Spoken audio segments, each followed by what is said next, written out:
ഭരണാധികാരികളെന്നും രാജ്യത്തിന്റെ പ്രശ്നങ്ങൾ ഏതെങ്കിലും വിഭാഗത്തിന്റെ രാജ്യത്തിന്റെ പ്രശ്നമാണെന്നും രാജ്യത്തിന്റെ കടക്കണി എല്ലാവരെയും ബാധിക്കുന്നതാണ് എന്നും സമ്പത്ത് മുഴുവൻ കേന്ദ്രീകൃതമാക്കി വിരലെണ്ണാവുന്ന ഇവിടുത്തെ ആഭ്യന്തര മുതലാളിമാർക്ക് കൊടുക്കൽ ബാക്കിയുള്ളവരെ സാമ്പത്തികമായി തകർക്കലാണ് എന്നും ഏതെങ്കിലും വൈകാരികമായ അജണ്ടകൾ വെച്ചുകൊണ്ട് തൻ്റെ ആത്മീയമായ ദാഹത്തെ ഉത്തേജിപ്പിച്ച് നിരന്തരമായി സംഘർഷത്തിന്റെ സാമൂഹ്യ സ്ഥിതിയിലൂടെ ഏകാധിപത്യത്തിലേക്ക് വളരാമെന്ന ഫാഷത്തിന്റെ രാഷ്ട്രീയം ഞാൻ തിരിച്ചറിയേണ്ടതുണ്ട് എന്നും സമകാലിക ഇന്ത്യയിൽ ഓരോ പൗരനും തിരിച്ചറിഞ്ഞിട്ടില്ലെങ്കിൽ അതിനനുസൃതമായി ജാതിമത ചിന്തകൾക്കപ്പുറത്ത് രാഷ്ട്ര താല്പര്യത്തോടെ നിലപാട് സ്വീകരിച്ചിട്ടില്ലെങ്കിൽ രാജ്യം തകർന്നു പോകും.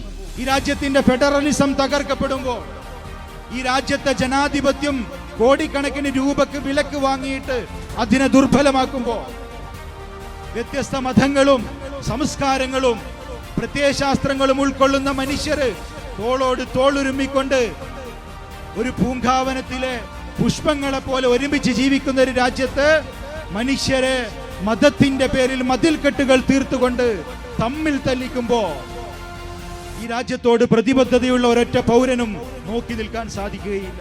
ബാബറി മസ്ജിദിന്റെ തകർച്ച പലരും പറഞ്ഞു ബാബറി പള്ളി വിട്ടുകൊടുത്താൽ തീരുന്നൊരു പ്രശ്നമാണ്.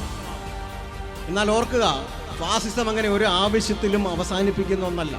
അത് നിങ്ങളുടെ മേൽവസ്ത്രം ആവശ്യപ്പെടുമ്പോൾ എളുപ്പമാണ് കൊടുക്കാൻ, അടിവസ്ത്രമുള്ളത് കൊണ്ട്. പക്ഷേ അത് നിങ്ങളുടെ അടിവസ്ത്രത്തിൽ അതിൻ്റെ ആവശ്യത്തെ അവസാനിപ്പിക്കില്ല. നിങ്ങളുടെ നട്ടെല്ല് ഊരിയെടുത്താലും അത് അവസാനിപ്പിക്കില്ല. എഴഞ്ഞു പോകുന്ന നിങ്ങളുടെ ശരീരത്തിൽ അത് ആധിപത്യം സ്ഥാപിക്കുക തന്നെ ചെയ്യും. അതാണ് ലോകത്തിന്റെ ചരിത്രം മുഴുവൻ പറയുന്നത്. ജനമുന്നേറ്റ യാത്രയിലൂടെ നമ്മുടെ ഈ സമരം അവസാനിക്കുന്നില്ല. ഇതൊരു മുന്നോട്ട് പോക്കാണ്.